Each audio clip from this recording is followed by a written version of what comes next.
Siapa tidak kenal dengan Hajah Norzila binti Haji Aminuddin atau lebih ikonik dengan nama Ella?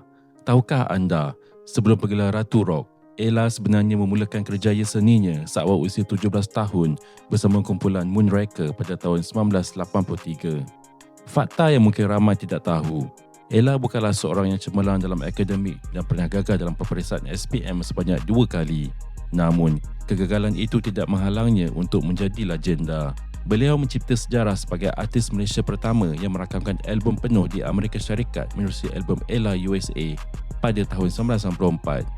Lebih membanggakan, album tersebut terjual melebihi 350,000 unit dalam masa seminggu sahaja, menjadikannya artis wanita dengan jualan album terbanyak dalam The Malaysia Book of the Record. Bukan sekadar menyanyi, Ella juga seorang usahawan berjaya yang kini mengusahakan ladang cili seluas 1.2 hektar bersama suaminya.